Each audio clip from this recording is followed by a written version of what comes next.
You will see that we've got Spanish interpretation today. So a reminder to make sure that you go to the little globe at the bottom of your screen on Zoom and choose the language that you would like to hear.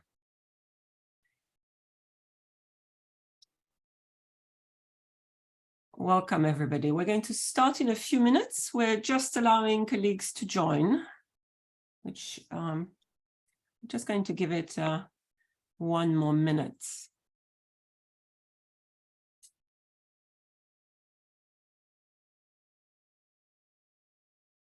Again, a reminder for those who are just joining to make sure to choose the right interpretation channel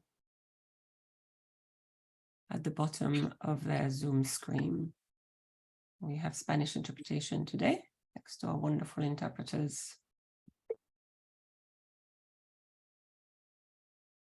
Welcome, colleague. We'll start in just about a minute. Hope everybody is really well.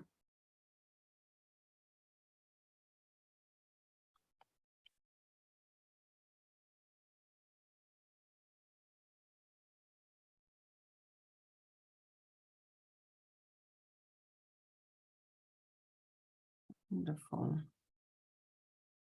I think we're going to start.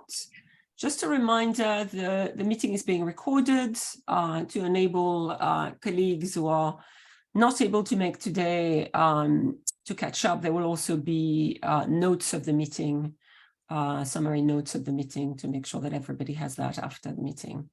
So welcome to our quarterly meeting of the Global Policy and Advocacy Working Group. It's fantastic to have you here with us. Our last meeting was, I'm going to forget when our last meeting was. I think it was about 3 months ago, November, if I remember well, end of November. I am Florence Martin. Some of you may be new. I'm Florence Martin, the director of Better Care Network, one of the co-convener. Maybe I'll ask my other co-convener just to briefly introduce themselves, because I think we've got some new people. Hello, everyone. I'm Nolan Quigley. I'm Director of Global Advocacy at Hope and Homes for Children. Good to see you all. And my name is Rebecca Smith, or Becky, and I am currently the Acting Child Protection Director at Save the Children International, and will be back to my Head of Programs role next week when we have a new incoming director. Thanks. Well, thank you, Becky. If we can go to the next slide, please, Margot. Thank you so much. So one thing, first of all, which I forgot to mention, we have Spanish interpretation, which I mentioned. We're going to try to speak a little bit slower than usual, just to make sure, and we request you to do the same, just to make sure that our colleagues are able to interpret and understand us. So our agenda today, as many of our quarterly meetings, these meetings are really an opportunity for us to update each other on advocacy at global, regional, in some cases national level. It's also an opportunity to discuss some of the joint action and some of the work that we are doing and that some of the members are doing on advocacy around children's care and care reform. We're going to start today briefly on the agenda. We'll start with regional updates. Then we will move on to global updates. I'll ask, if you're not muted, please remember to mute your mic. Then we'll go to global updates. Then we'll have an opportunity for other updates by members. And then we will talk a little bit about what's going on in terms of what's new about the thematic brief and the work we've been doing and the task force have been doing.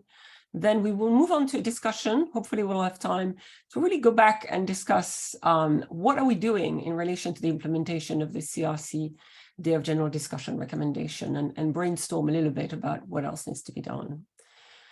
So that's the agenda for today. So I will immediately hand over to my colleague Nolan to take us to the regional updates. Thank you, Florence. And this is probably for me the part of these meetings that I find the most exciting, really understanding and hearing what's happening in different parts of the world. So We have people on this call from every corner of the planet, and it's just so great to have a sense of what you're working on. I think first of all we will go to Africa, and I think Grace from Lumos should be on the call. Grace, would you like to give us an update, please, on everything that's been happening, specifically with the African the working group on alternative care, please?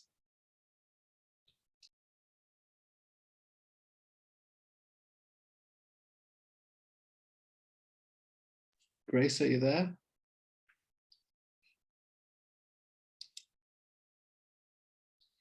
Okay, I'm not sure we have Grace. Are there any colleagues on the call from, I think I see Maria from RELAF. Would you like to give an update of what's happening in Latin America and the Caribbean, please? Anything you'd like to share?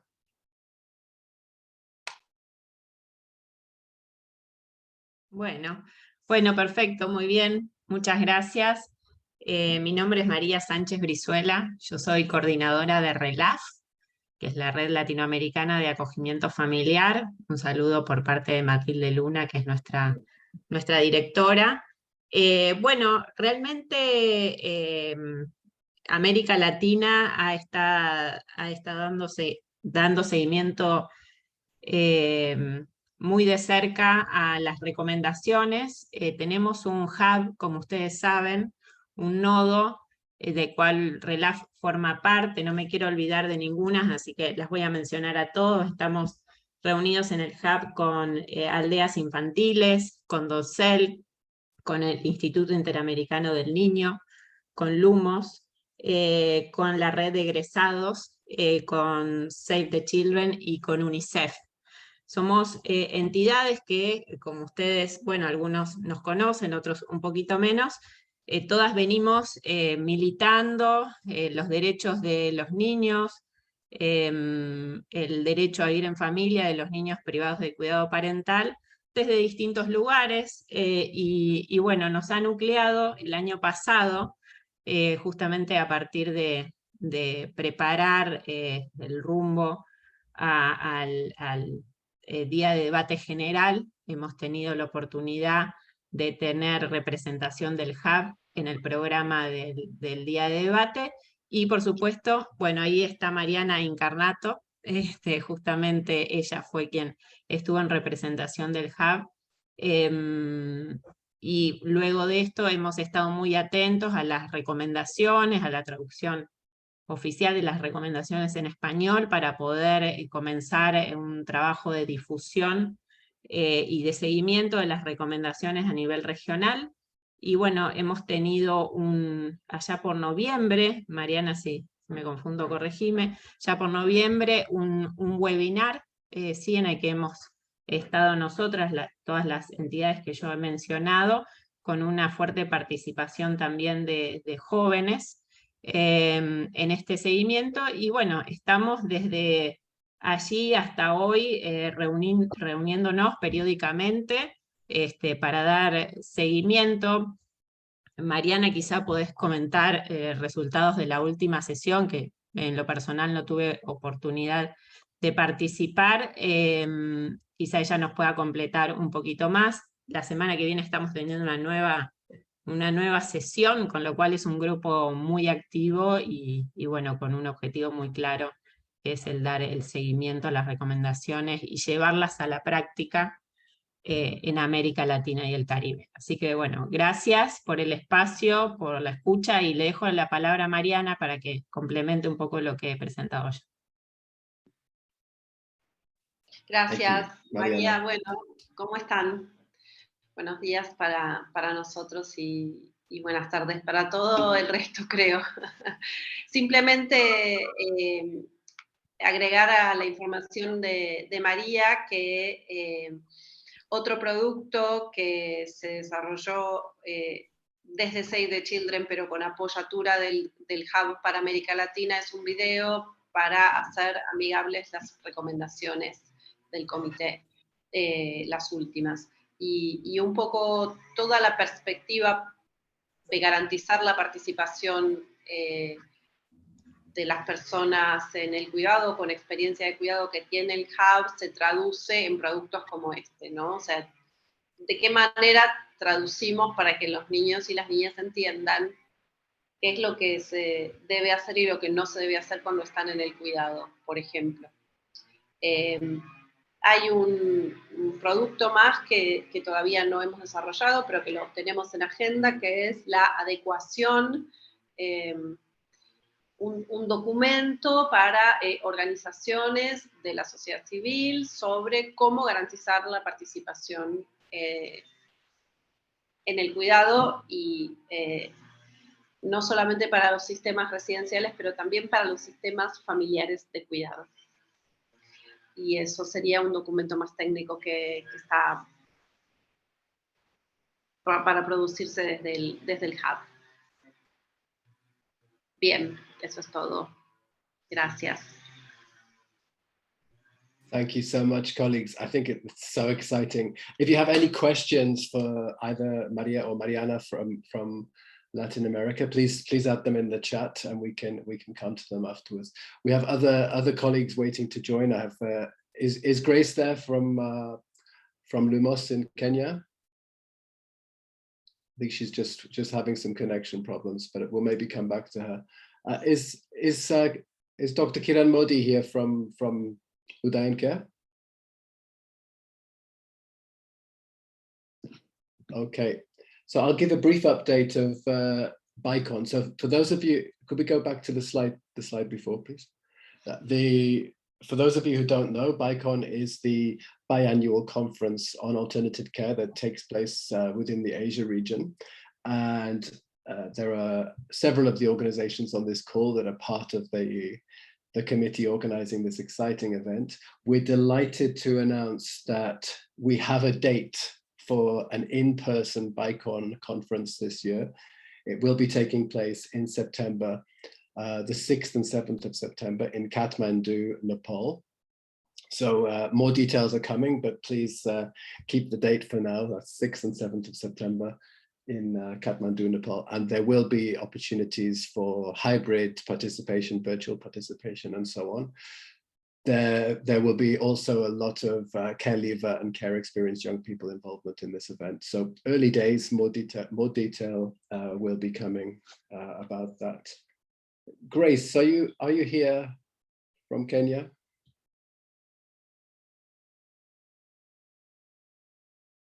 No, we don't have Grace. Is there any Grace, delighted to hear your voice. Please, could you give us an update of what's been happening in your region? Hello everyone, and I'm very sorry for joining late because in another meeting and then I missed the link to join the meeting, but I'm here. I'll be very brief to share on what is happening in Africa. There are a few things that I will highlight. Of course, follow-ups of many other meetings that we have had before. We, on the continental report on parental care, is out in terms that it is already finalized and validated and adopted by the committee of experts. And we have been informed that it should be, the final copy should be out by April this year. There are next steps after this report is out, and the next steps and the request that we have had from the committee of experts is that there will be need to develop implementation framework or matrix around it, develop a general comment on children without parental care in Africa, and also launch it and disseminate it. Those are some of the things that have been highlighted will happen once the report is out. We have raised from the Children Without Parental Care Working Group, we have raised our concerns of in terms of the gaps and the concerns that we have had with that report in terms of some of the things that were included in the previous copies or fashions of report that we have led. And one of the two things that have been highlighted is that this is a baseline survey, and because it's a baseline, it's not the final. Other recommendations can be given for other pieces of work to be done around the issue of children without parental care. If the general comment will be developed, those things can be straightened in that general comment, and they can be put as it is. The concerns that are there can be put as they are in the general comment. However, a general comment will only be developed if the committee sees the need of it. So the contact from the committee of experts who comes to our meetings requested if we can support the working group on children without parental care, can support to develop a concept paper to help the committee of experts to understand the need and the importance of having the general comment developed. Two, also we have also been requested if we can also support in developing a concept paper on the need to include family component within the aspect of children without parental care, because up until now it's children. Though we are promoting family and community-based care for children, it's kind of a lot of emphasis on the child. So the need to include family component in terms of the discussions allowed children without parental care. So those are the things that are being highlighted. But from the Children Without Parental Care platform, we have had an opportunity to interact more closely with the Committee of Experts Vice Chair, and she has expressed the desire we strengthen the group to strengthen more relationship, to strengthen our relationship with them, and a desire for capacity building of all the other committee of experts, which we feel it is a good opportunity to be able to interact with them and to learn more. So that's something that we are pursuing, to define what in terms of capacity and how and when. So those are the discussions that we have in regards to the working group and the updates from the working group. So maybe the next meetings we'll be able to meet and share that what we have defined would be the capacity building for the committee of experts, and what and how, and that how will it be done. And all this work will be done from the platform of the working group, the Children Without Parental Care working group, so that there is ownership for everyone from there, and the support is coming from everyone. So that is what I can share for now. Sorry for the brief report, but that's how things are in Africa. Thank you so much. Thank you, Grace. That was really clear and really exciting. I think there is a lot of potential happening there. The general comment, the work of the committee, the opportunities to build the capacity of the committee. So really do keep us informed. And if you have any questions for Grace, please add them to the chat. Thank you. Is there anybody here who'd like to give an update from the European region? We haven't planned anything, but if there's anybody who would like to share, please raise your hand.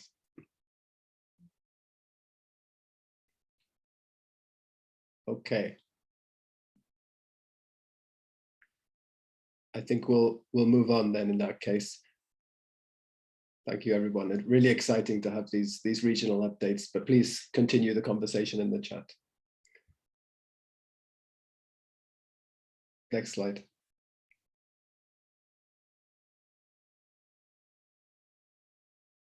Okay. So we'll move. Sorry, go ahead, Nolan. Do you want to introduce this, and I'll, yeah. No, it's actually, we're going to start with you and with the global updates and the exciting work that's happening at the Commonwealth level. So handing it over to you. Yes, thank you. I just wanted to go back to June last year. So June last year, Rwanda hosted the Commonwealth Heads of Government meeting, which is called CHOGM. So the Commonwealth, for those of you who don't know, is a grouping of 54 countries from around the world. And Rwanda is one of its newest member states. And Rwanda hosted this important summit. It was a summit that was postponed 2 or 3 times because of COVID. And one of the major outcomes of the CHOGM Summit was the Kigali Declaration on Childcare and Protection Reform. So this was a far-reaching commitment of the Commonwealth countries towards care reform, towards tackling the institutionalization of children, and recognizing the role that donors play in supporting the deinstitutionalization and care reform process. So that was a really exciting moment. It was a declaration. And we've had to wait quite some time to find out what next once you have a declaration.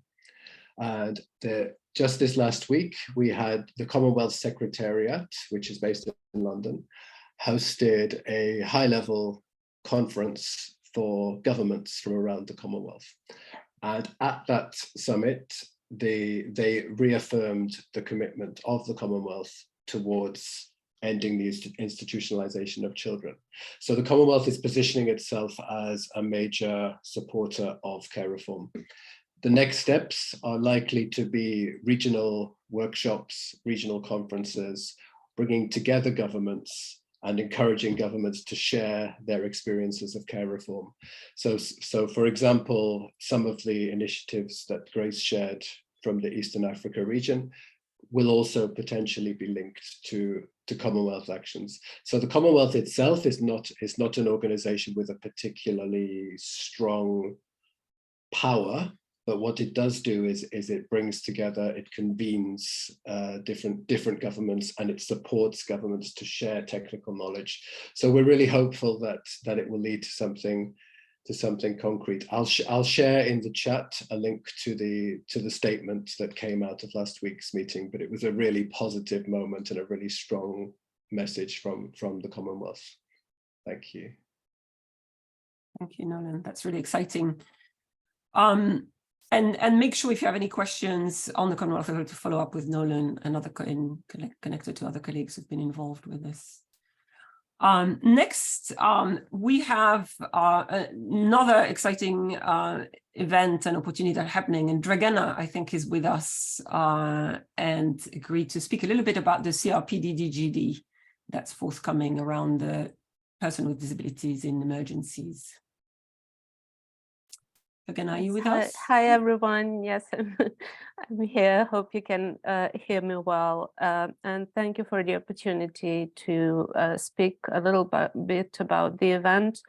So there is not much to add beside. I will just copy the link in chat for those who are not able to see the call on the committee's website. So as a part of the 28th session of the Committee on the Rights of Persons with Disabilities, the committee decided, so it's taking place from 6th to 24th of March in Geneva. And the committee decided to hold a day of general discussion on 7th and 8th of March with the regional focus on persons with disabilities in situations of risk and humanitarian emergencies. So basically, instead of one day of general discussion, there will be 3 sessions to ensure participation of people from different regions. So there will be 2 sessions on 7th of March. Morning session will be on Asia Pacific, Eastern Europe, and Central Asia. Also on 7th of March from 3 to 5 p.m. Central European time, there will be a session for Western Europe and Americas. And on the 8th of March in the morning, there will be a session from 10 to noon Central European time, session on Africa and the Middle East. So there will be 3 sessions to ensure broader participation from people from different regions. And there are, beside preparing written submissions, I mean, there is a deadline which was 15th of February, but I'm sure that all information sent to the committee will be considered, if not in preparation for the day of general discussion than later, because this is just the beginning of the process of working on the general comment on Article 11. So there is no draft yet. This is really just an initial stage of collecting inputs. If some of you recall the process when they were working on the guidelines on deinstitutionalization, so the whole process began by them holding 7 regional consultations, and then based on that input, that the draft was developed. So it's a kind of a process, not going to experts directly and asking to draft the text. It's basically getting inputs from all relevant stakeholders, and then producing a draft that will later go on for again, process of public consultations and contributions. So this is really just an initial step. There is no draft whatsoever. So, so that's why I'm saying that apart from what's already on the committee's website, there is nothing more to consider in preparation for the day of general discussion, where the main aim really is to collect inputs for the committee to consider when drafting the general comment on Article 11. I think the cause is the same as it was with the UN guidelines on deinstitutionalization developed by the committee, which is the situations both that affected persons with disabilities, children and adults with disabilities in situation of COVID pandemic following the crisis in Ukraine, the earthquakes in Turkey and Syria, like all these protracted crises that's affecting children and adults with disabilities are have motivated committee to start working on a general comment on what to do in situations of risk and emergencies, and how to support and ensure that there is no discrimination in treatment of children and adults with disabilities. There will be, of course, a focus again on children and adults in congregate settings, which will be for sure one of the elements. So that's really important to address if there is something, if I can recommend something. And also I think it's really important, and it's not so much emphasized, and that's education for children with disabilities in situations of emergencies. I think that's really important to contribute in that regard, because I don't think that the Committee on the Rights of Persons with Disabilities has a lot of information on that topic. So that would be my recommendation for inputs. So education in situations of emergencies, and how to ensure that children with disabilities are included in these processes. I don't know if there is anything else I can share except, so yes, I already shared the link, which is in the chat box, and there you will find inputs that have already been received. So everyone who submitted contribution, you will find their contribution on the committee's website, and all submissions will be made public unless specified that author wants to remain anonymous. Thank you, Dragana. That's a great update. Really exciting and useful. And I definitely would encourage anyone who can join those regional consultation to register at the link that Dragana shared. Thank you. There is a link to register for to participate in all 3 events. I'm not sure that was going beyond February 15th. So I'm not quite sure when the deadline is, because it wasn't really stated, but I think it's possible to register still. Maybe they cannot guarantee address, oral statement, but yeah, I think it's possible to register to listen in. If not, something else. It's worth checking. I think I tried the link and it didn't work for me, but that might be my IT skills, so definitely worth checking. Thank you so much for that. Next, we've got some really exciting, there's some really exciting work that's been happening around a couple of reports to the UN General Assembly. all addressing issues around orphanage volunteering, tourism, and trafficking and exploitation in that context. So I'm going to hand over to my colleague, Rebecca. Thanks, Florence. Yes, as Florence said, there is quite a number of pieces of work on this particular topic that are all sort of heading towards the UNGA towards the end of this year, which is very exciting. So I'm just going to quickly give you a little bit of information on the main ones and then post some of the links through which you can participate in the chat. The first one that I'd like to draw your attention to is the report that's being developed by the Special Rapporteur on the Sale of Children and Sexual Exploitation, so Mama Fatma, and she has just announced a call for input on a report that she will be developing addressing the exploitation and sexual abuse of children in the context of travel and tourism, with a specific focus on looking at the phenomena of volunteerism. And this particular report was really, I guess, the results of some advocacy that stemmed back to probably halfway through last year, and that was being led by ECPAT, that we were also able to participate in providing information and some of the research, the most recent research, including some that was unpublished at the time, to make the case for the Special Rapporteur to write a report on this particular issue. So that is due to be presented in October, and the call for submission, as I said, was just announced last week. So I think Florence may have just put the link in there. The submissions are due by the 21st of April. And it's really specifically focused on the risk of exploitation, including sexual exploitation. And it does have a particular focus on orphanage tourism and orphanage trafficking. So Rethink Orphanages, as one of the working groups under the Global Collaborative Platform and the working group that is focused on this particular topic, will be preparing a submission on behalf of that working group and its members. There are a number of questions in the call for submission that include, questions around practical recommendations that can be made for governments, including in the context of extraterritorial human rights obligations that intersect with this issue.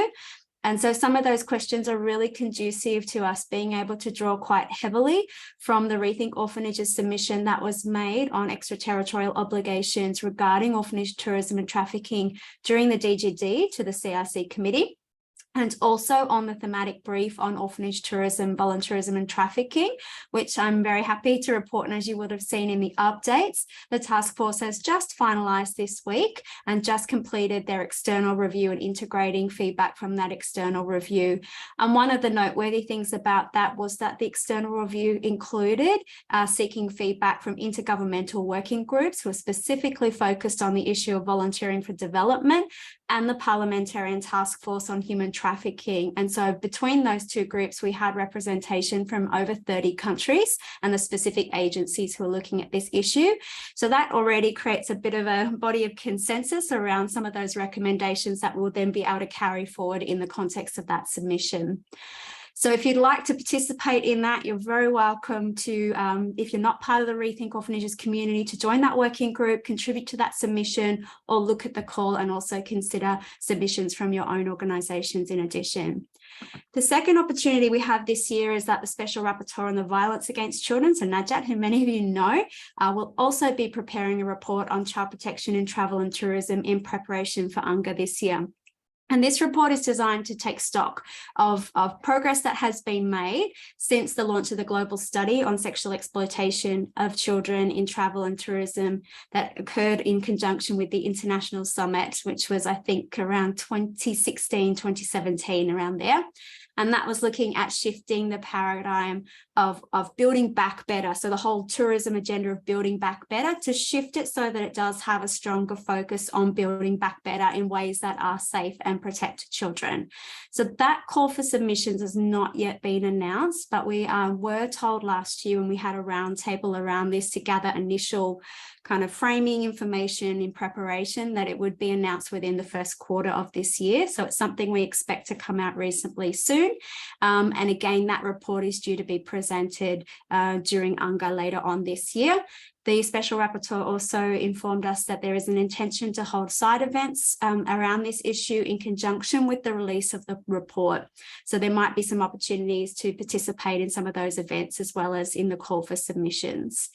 In conjunction with that, ECPAT International will be preparing a specific side report on volunteerism to supplement the Special Rapporteur's report on building back better and focusing on child protection, and is also looking at side events at the same time. And that's something that they're opening up to participation to the Rethink Orphanages community as well. So there should be more information coming up around those opportunities later on this year.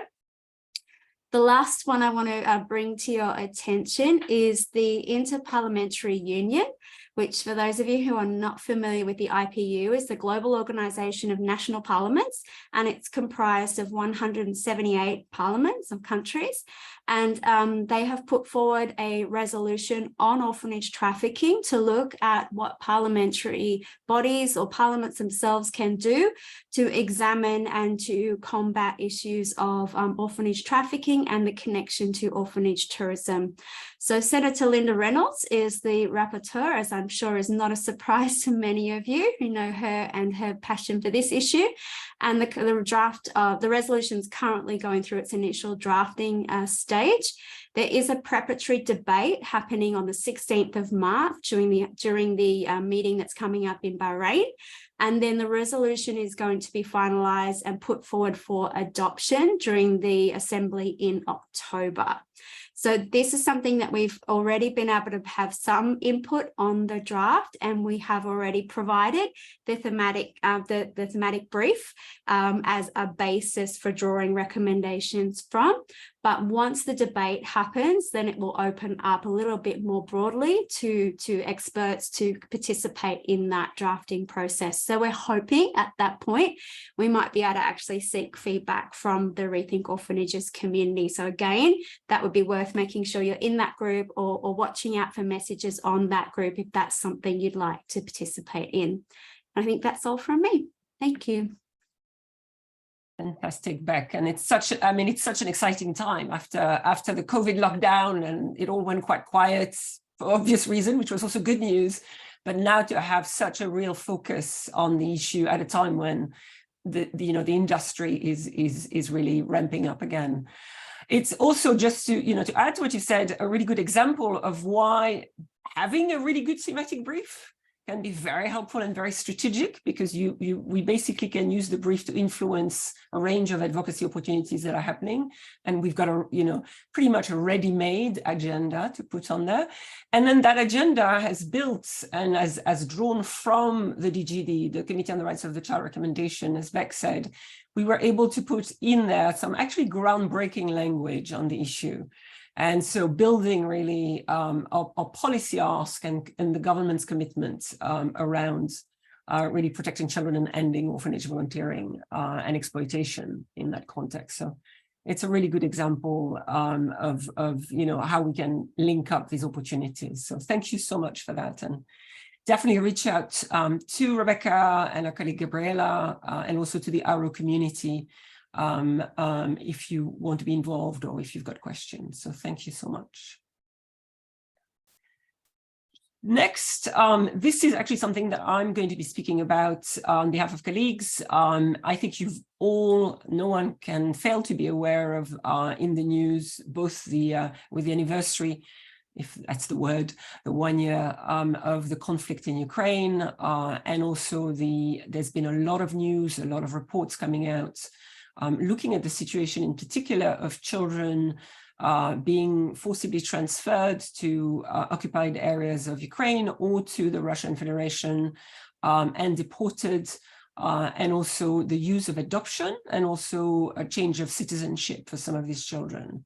There's been an enormous amount of concern about what's happening. A group of organizations took the initiative to draft a joint statement for actors in the community that are concerned by the situation, to make recommendation and draw attention to that. Last night, we shared that joint statement with you on the platform. If you haven't seen it, reach out to us and let us know. It's open for organization to endorse. We've given the date of the 3rd of March.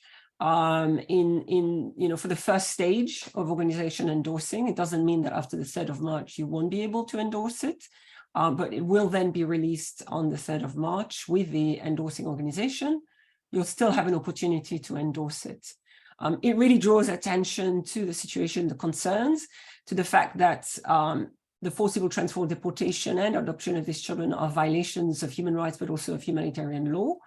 And there are a range of recommendation in relation to Security Council, in relation to other bodies to address the situation and ensure that these children situation are addressed, that the children are able to return to their families, that due process in terms of assessing their care and their care needs are identified. So I would urge you, if you haven't seen the statement, to have a look at it on the platform, or we can send it to you. And if your organization is interested in joining, please do so. The Ukraine Children's Care Group is going to have its next meeting on the 10th of March, and that will also be discussed at that meeting, including the follow-up advocacy. So just to let you know about this. So pretty packed agenda in terms of global advocacy. But I want to also give an opportunity for any other actors. We know there's a lot going on outside of what we've mentioned. Any other global updates or opportunities in relation to children's care or care reform that anyone wants to mention? Hey everyone, this is Ian Forber-Pratt. I wanted to mention about Sri Lanka. Sri Lanka is in the process, the Ministry of Women and Child Affairs and Social Empowerment is in the process of drafting foster care legislation and redoing the entire Children's Act for the country. And I had posted a question to everybody if you've seen globally any acts of foster care, aftercare, et cetera, as opposed to guidelines, so binding legislation. So if anybody's seen that, that would be great. But the whole country is in complete crisis economically, mass institutionalization of children and everything in between, and trying to reform the system at the same time with absolutely no money. So it's quite the thing. So that's an update from Sri Lanka.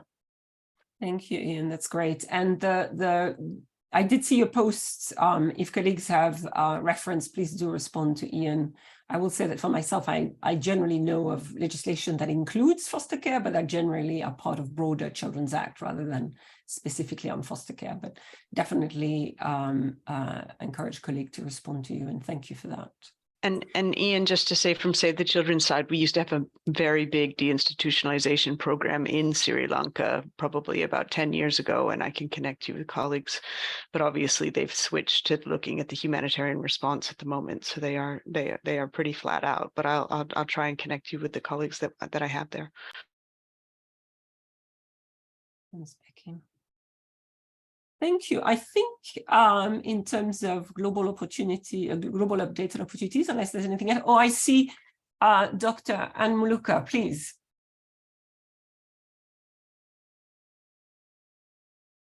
I think your mic is out.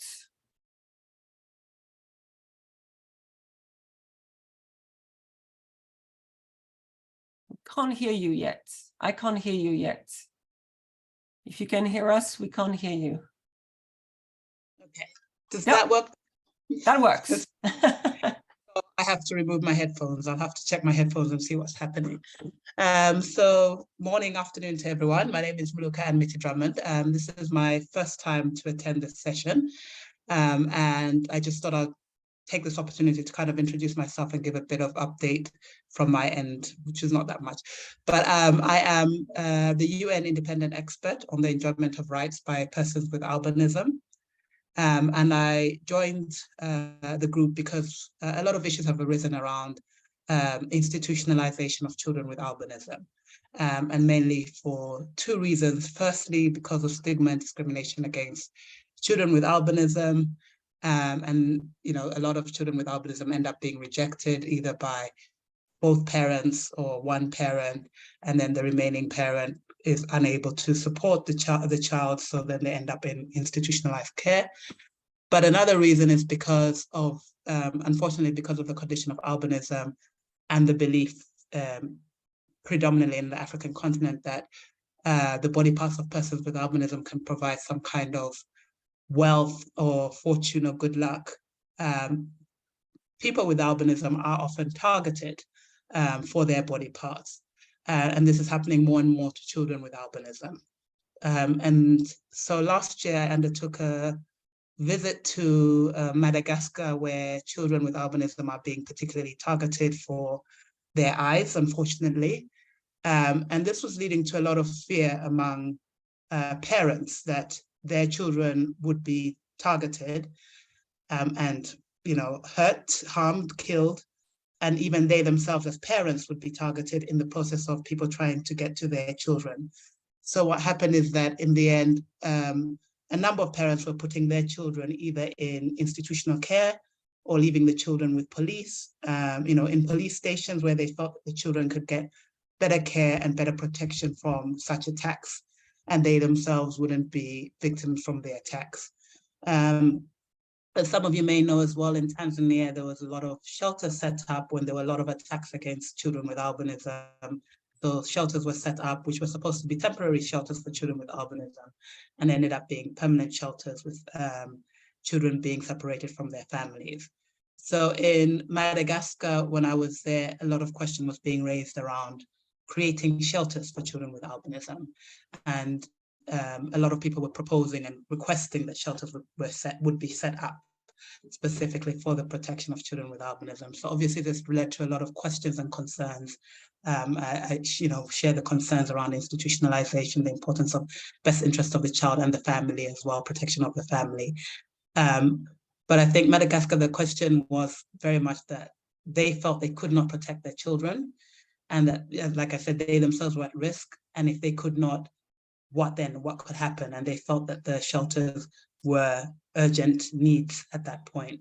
So that was part of the reason why I joined this and started meeting with a number of people to kind of understand better what is the current discussion around alternative care for children, and how can we look for alternatives to this kind of institutionalization for children with albinism, bearing in mind that there is a huge concern that the attacks are ongoing and that the family cannot protect them.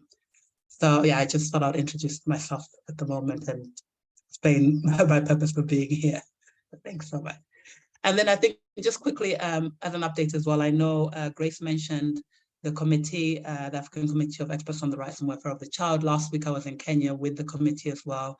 They were looking at a report on children with disabilities.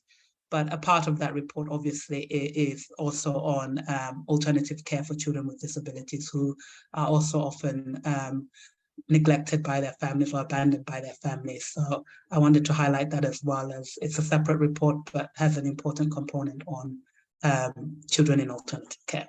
Thank you. Thank you so much, and thank you for joining and providing that information. I think that's definitely an area of huge concern, and this community. Anyone also wants to join us in thinking with you some of the alternatives would be very welcome. And thank you also for the information about the report on children with disability at the African Committee. I wasn't aware of that. It's really interesting to hear that. Caroline, I see you've got your hand up. Hi, thanks, and hi everybody. I will try to be quick because I know that we've got lots of things to move on. I just wanted to highlight that Lumos has been working on a global thematic review on education, and we had a launch for that on the 7th of February. I'm sure lots of you will have been there, but it's looking at the links between education and institutional care for children, and obviously, as we know, there are so many links between those. And it's now going through a validation process over the next few months. So at the moment, we have a working report which has been drafted, which is available. I'll happily share that in the chat. And I'll also share the details of my colleague Lucy, who's leading this project. And then as we go through the validation process, we're reaching out to colleagues in our sector, and then also particularly we're looking for feedback from colleagues in the education sector. So if you have any ideas for people that we could approach, or any introductions that you're able to make for those from the education sector who would be able to contribute to this research, we'd be really grateful for that. So I'll put some details in the chat. Thank you. Thank you, Caroline. That's great. And if you haven't already, I think you have, but in case you haven't, do share also the link to the webinar of that launch, so that people who were not able to attend. Sure, I will do. That would be really great. Thank you. Thank you so much. Anything else in relation to global updates opportunities? I think this is, really showing why it's so important for us to take the time to actually have these meetings and the space to share what's happening, because a lot is happening and a lot of concerning issues as well that need to be addressed. So thank you so much. Yeah, Hugh, please. Sorry, I couldn't raise my hand. I don't know why I couldn't do that. That's fine.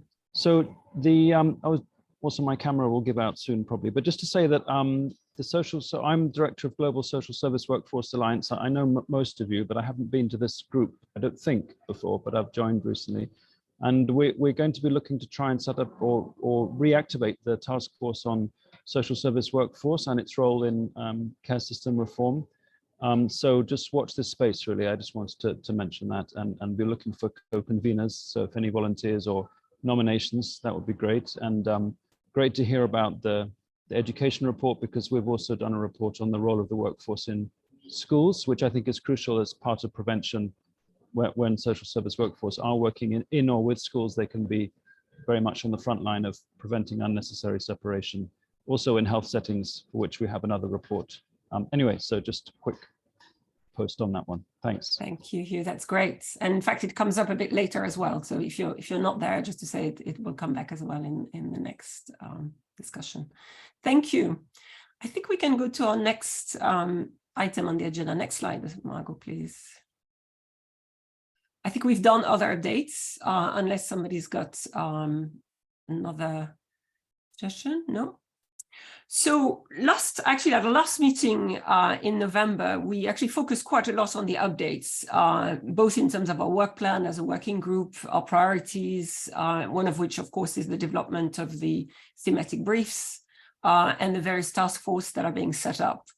For this one, we thought that it would be, for this meeting, we thought it'd be good to actually give the space for more updates of members and not so much, but we did have a couple of quick, in fact, Hugh just mentioned one, so it's here already, around some of the newest updates in terms of the work around the thematic brief and the task force. The first one, which some of you have participated in, maybe Nolan, do you want to mention the new task force on care reforms for children through deinstitutionalization? Do you want to maybe briefly mention that, Nolan, that you're co-chairing with colleagues at Lumos? Yes, so this is a new group that we're really excited to have just launched. So this group is really looking at through the lens of deinstitutionalization. So we often hear people coming to us with the knowledge that they need to tackle the harm of institutions, that with the understanding that it's something that's wrong and we need to tackle it. But often governments don't go about it the right way, or they just look at it through a very narrow lens of literally closing institutions. So what this task force is trying to do is to advocate and to make the case for the systemic nature of that process. So really mapping out what is involved in a process of dismantling institutions. So really looking at advocating for the systemic reform of the system.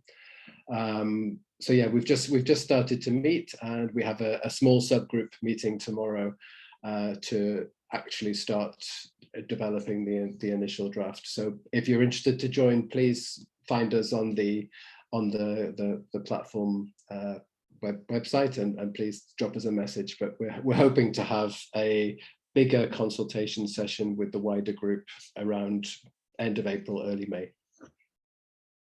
Thank you, Nolan. And there was my cue for Hugh.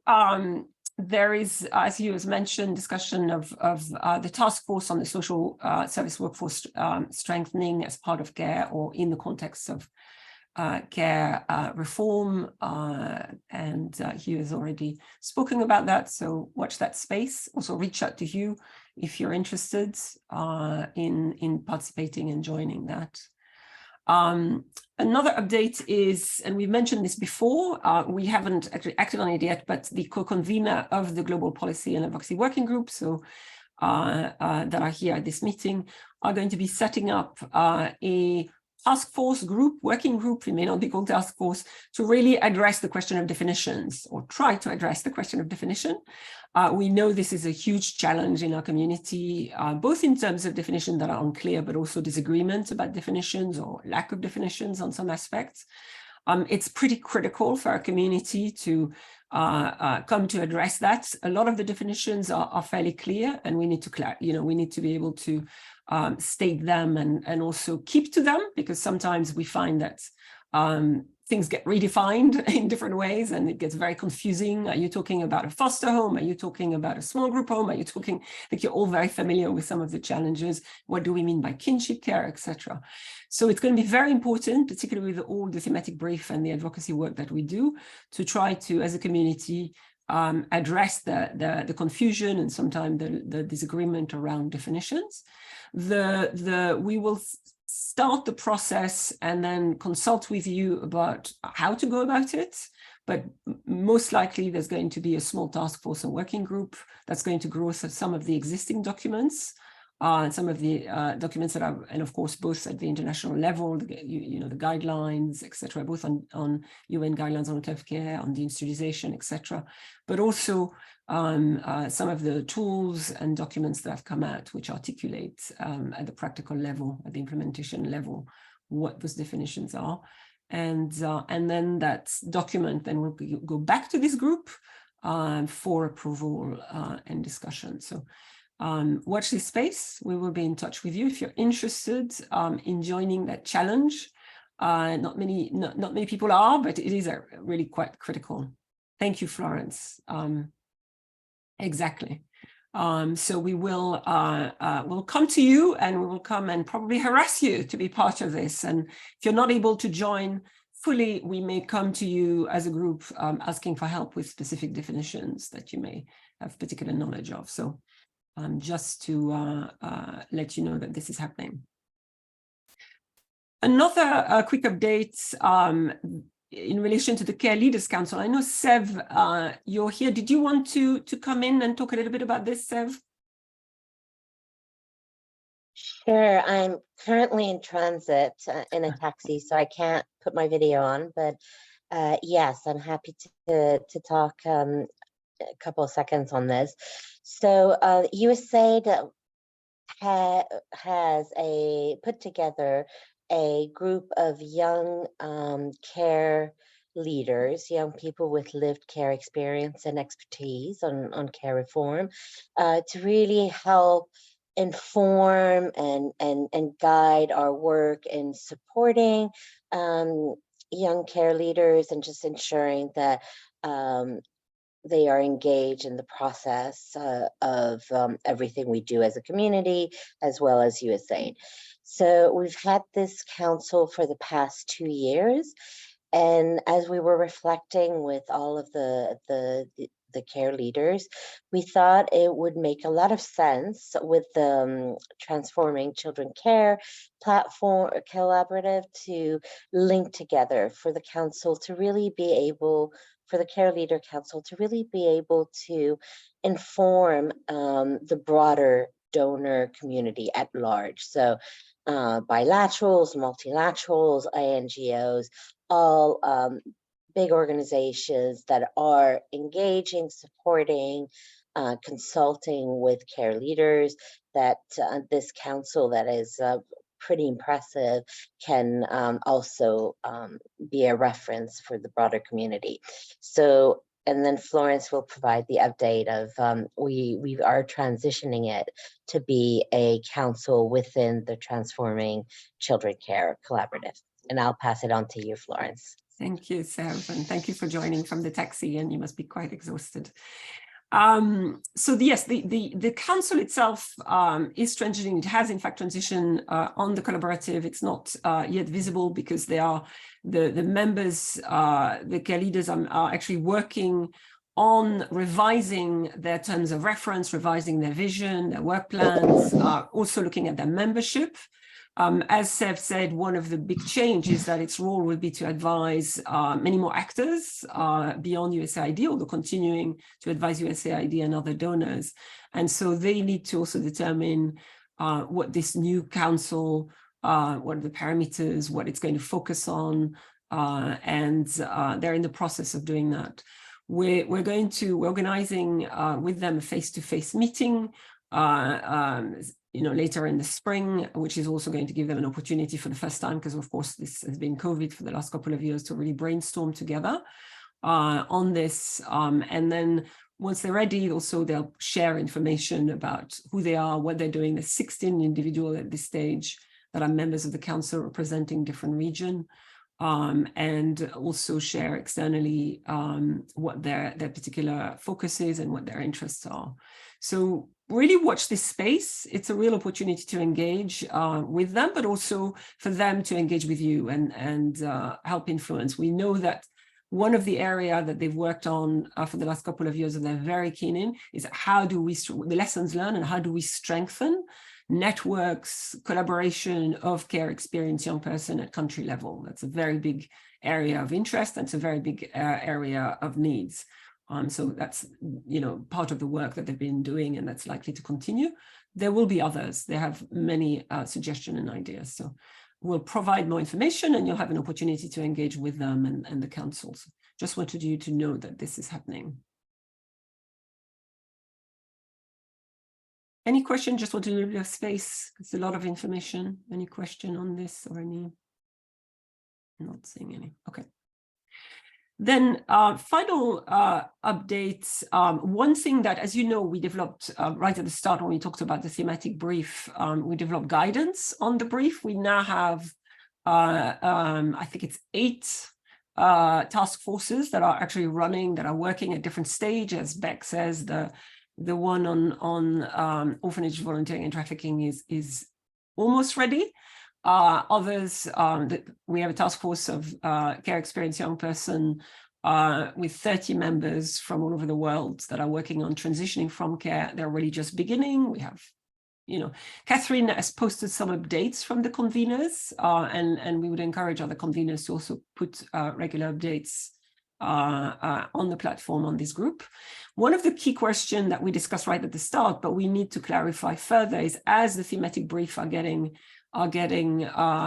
drafted, is the process of approving them through this global policy and advocacy working group. So the co-conveners are going to basically work on some suggestion on how do we process. We have task forces that are made of experts, individuals that have put the energy and their thinking, have done the learning together to make recommendation and draft the brief. When it comes to the global policy and advocacy working group, it's going to be important for the group to also provide feedback, but also not to reopen everything that was done at the task force level, because otherwise, why do you have task force with people with the expertise? So we need to find a way of identifying, of reviewing this brief, and for the broader community through this global policy and advocacy working group to review and approve them. And that's what we're going to be going out and proposing some suggestion on how we might do that. We'll do this ahead of the next meeting, and so that we can come to the next meeting, hopefully with agreement or with a sense of how to move forward on that, because by then we will certainly have about 3 or 4 thematic briefs which are at that stage. And so we want to make sure that, that we're ready for that. So that's just a little update from us.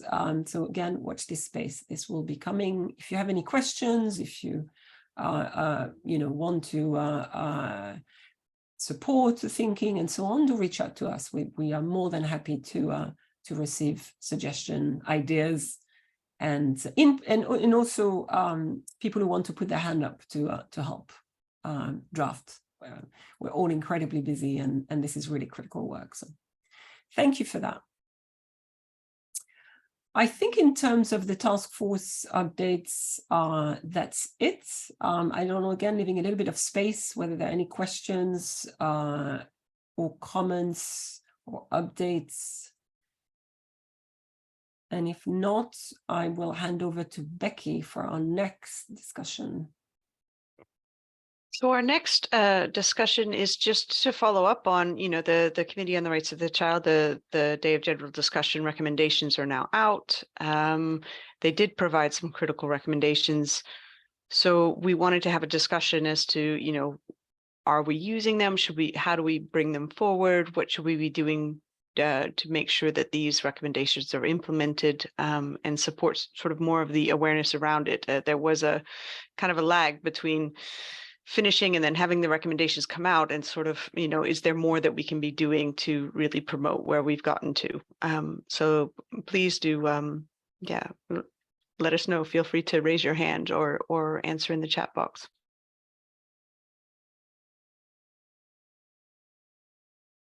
And just to add, of course, we heard from our colleagues in Latin America that Latin America region actually is at the moment ahead of us and of many in terms of moving forward on taking the guidelines, the recommendation from the DGD forward. But we'd love to hear from you. What can other regions do? What can we do at the global level to really follow up on that?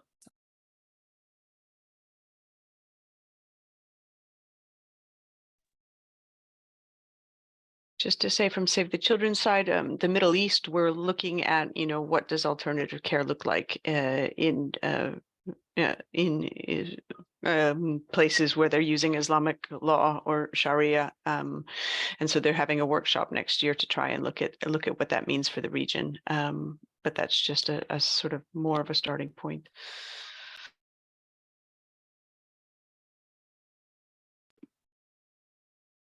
Florence.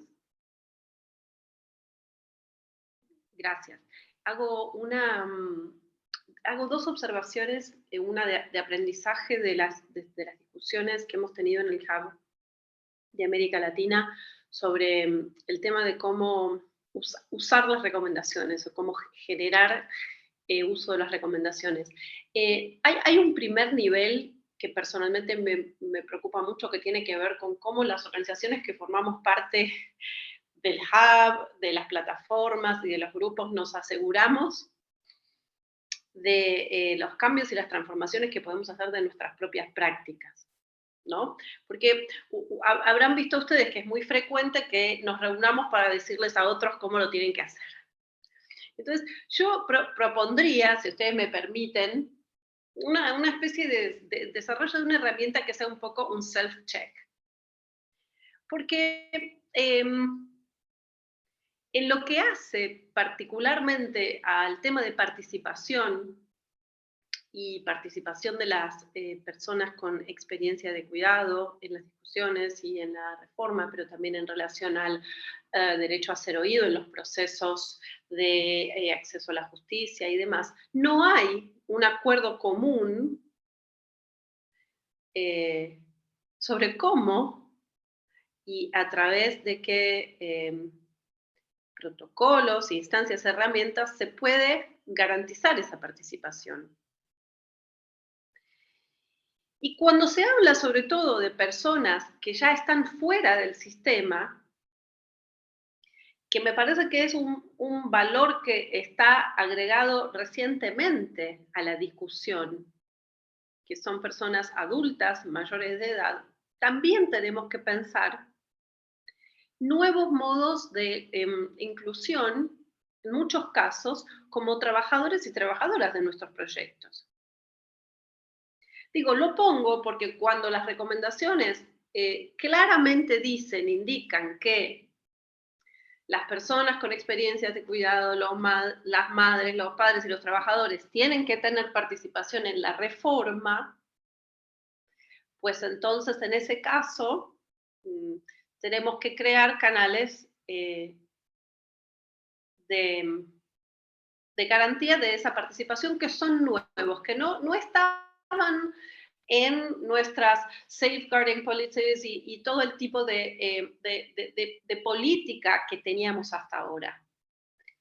Y un poco me preocupa que no salgamos al territorio sin tener mucha claridad sobre nuestra propia posición en este tema. ¿En qué momento una persona se convoca con experiencia de cuidado a trabajar en un proyecto y se considera su trabajo, su participación como un trabajo y no como una opinión, por ejemplo, ¿no? Y no como una... bueno, este sería un primer nivel de análisis que tenemos y que yo tengo sobre quienes conformamos las organizaciones que estamos tratando de hacer esto, ¿no? Es decir, cuáles son nuestros propios cambios en nuestras políticas. Y luego, en segundo plano es, por lo menos en América Latina, el primer nivel sobre el cual hay que tratar de hacer llegar las recomendaciones es el nivel de los trabajadores del sistema, ¿no? Es decir, de quienes están cuidando a los niños y a las niñas, para darle, nosotros decimos aquí, fuerza de ley a esta recomendación, ¿no? Es decir, para digamos, traducir las recomendaciones en modos concretos de trabajo que estén asociados a darle fuerza de mandato, es decir, que no solamente sea una recomendación, sino que podamos adherirlo pertinentemente, de modo pertinente a todo el articulado de la convención. Entonces, la traducción de esto me parece que debería iniciarse para los trabajadores y las trabajadoras que tienen cuidado cotidiano de niños y de niñas en cualquiera de los programas que estén. Ese sería un poco el aporte.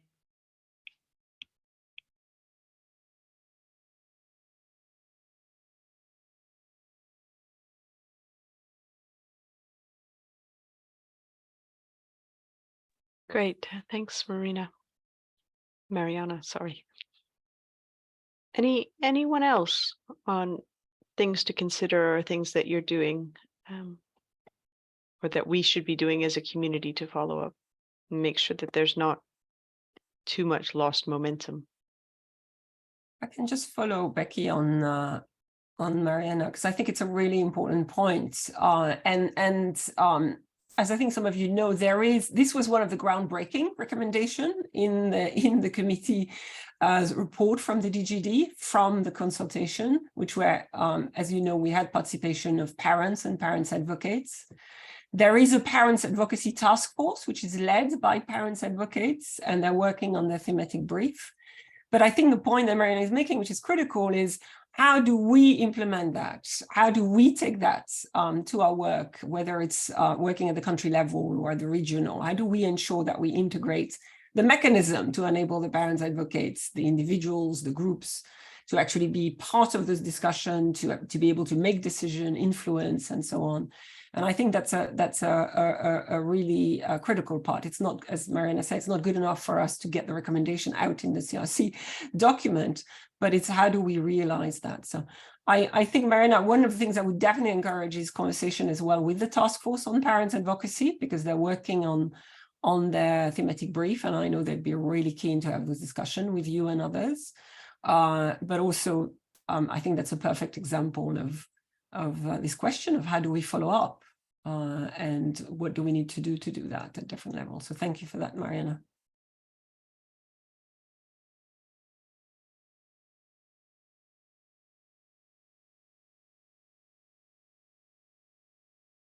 Any other thoughts?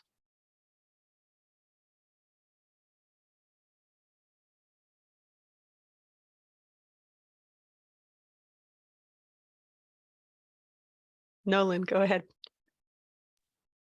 Thanks, Becky. Excuse me. I'm just wondering, is there anything we can be doing to advocate back to the Committee on the Rights of the Child about just to re-energize them about the DGD, about the recommendations, and ask for their ongoing support in maintaining the process. That's my first point. And the second point I have is just a reflection about how amazing the DGD was. Anybody who was involved in the DGD knows just the sheer energy and enthusiasm that came from every corner of the world at that event. And I think there's so much learning about the process itself and about what it achieved that I think we need to capture that. And I think a lot of what Mariana was saying is actually a reflection of that we don't want to lose this. We don't want to lose this exciting moment and the potential of it.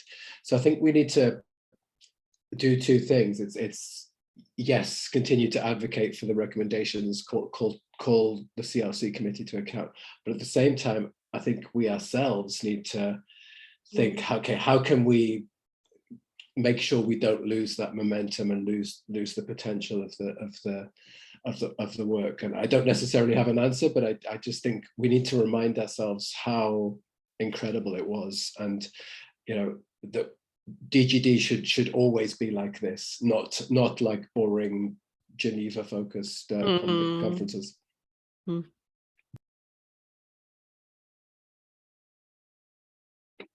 Very good point. True.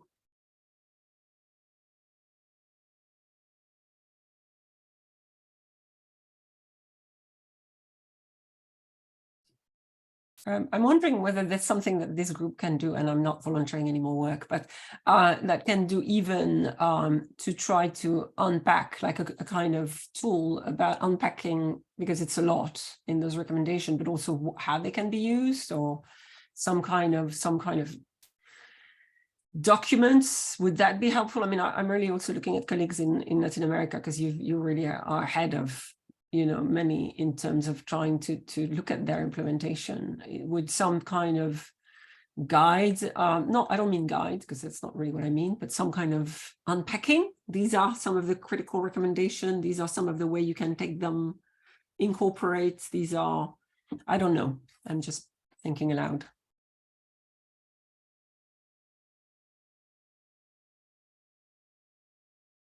We may discuss a bit further, Florence, but when I said self-check, I've switched to English, sorry, wait, that's okay. When I said self-check, I thought of a tool maybe that we could develop and that could give us some diagnosis of where we are and start a discussion from that point. Maybe in our next hub meeting, I will propose to my colleagues to what they think about that.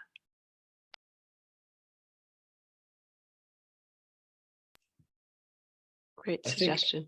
A practical thing we can do is, all of us who are working on thematic briefs, we can make sure that we are transliterating the recommendations into the brief.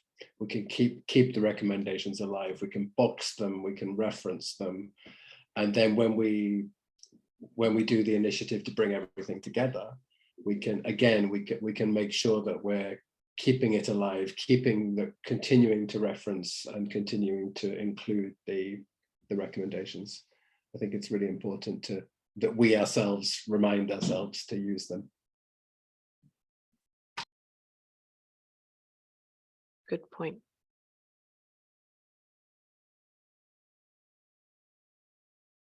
Anything else on this area?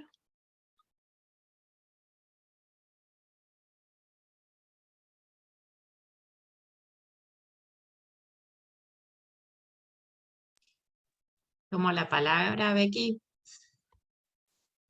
Bien, no, escuchando, digo, a Mariana y a Florence con esta propuesta, esta iniciativa de generar herramientas o paquetes, decía Florence, de herramientas o de documentos, o vaya a saber, digamos, uno cómo finalmente como grupo lo sacamos. Creo que hay dos preocupaciones, o tres, bueno, una ya lo tomó Mariana, el tema de la participación, y hay dos temas que son transversales. Uno, que tiene que ver con la intersectorialidad y el enfoque de la corresponsabilidad. Estamos viendo en América Latina que eso es una gran debilidad.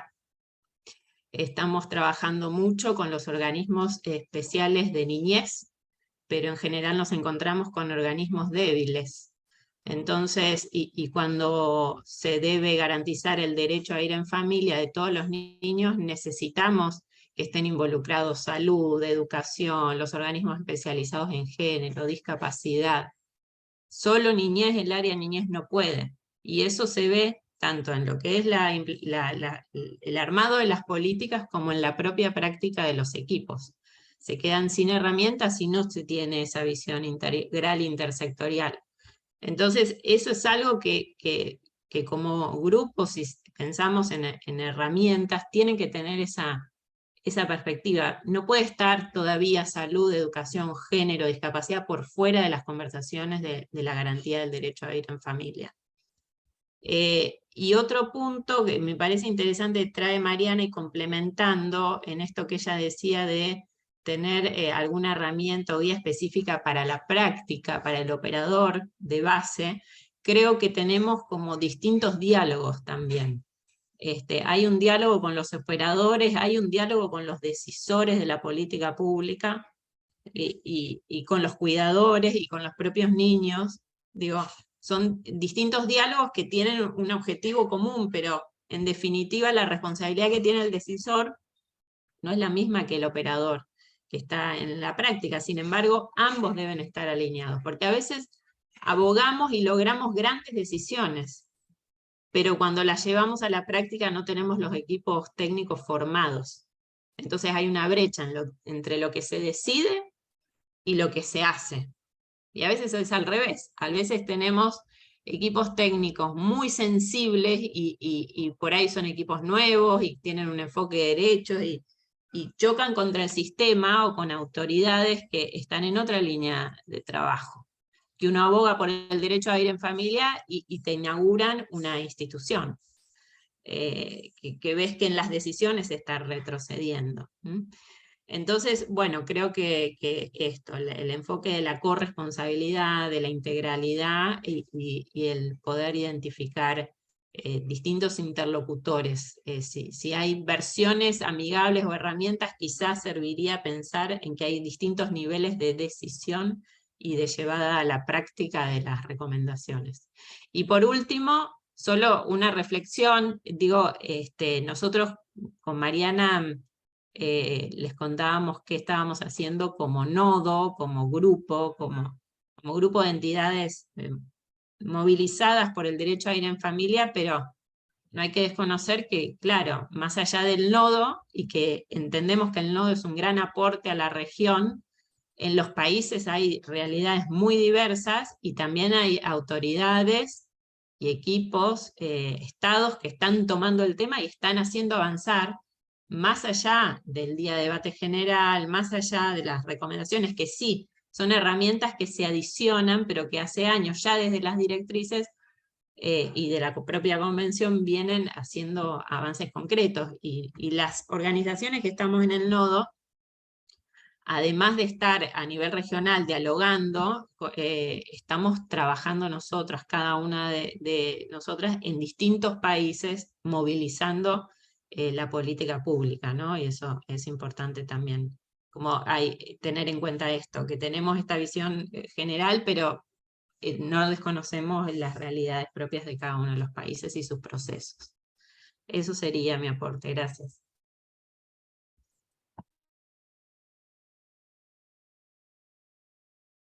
Great. No, really important. And I think maybe also with the task force on family strengthening, trying to link to those other areas like health and education and things is, the more that we can get other actors working on different areas involved, I think the more it will help at in a regional level and also in the country level.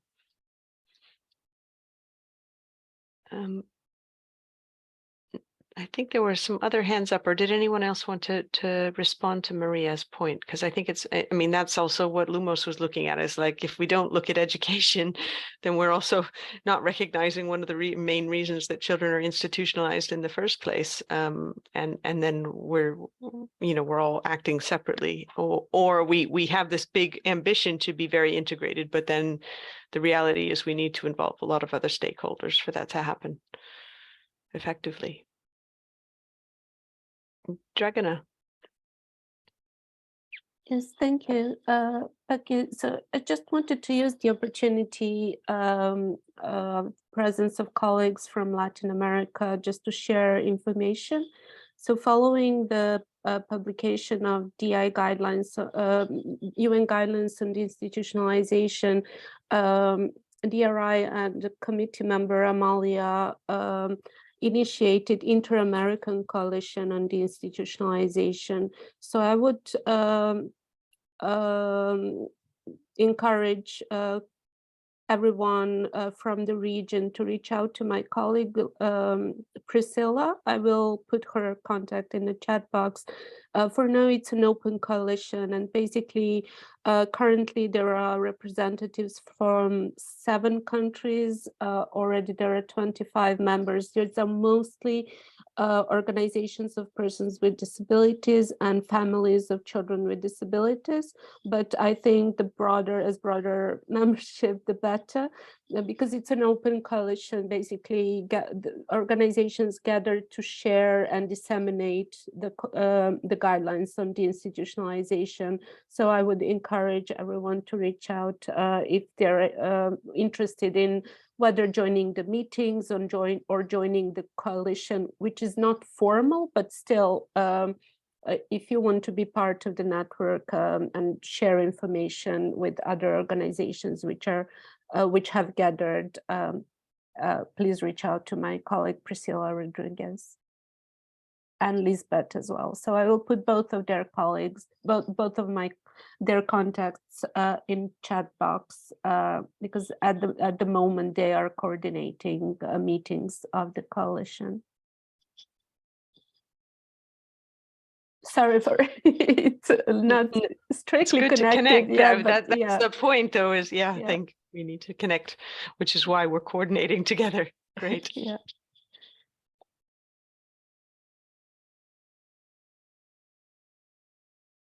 Lauren, should I hand back over to you, or unless anyone has any final comments on this area?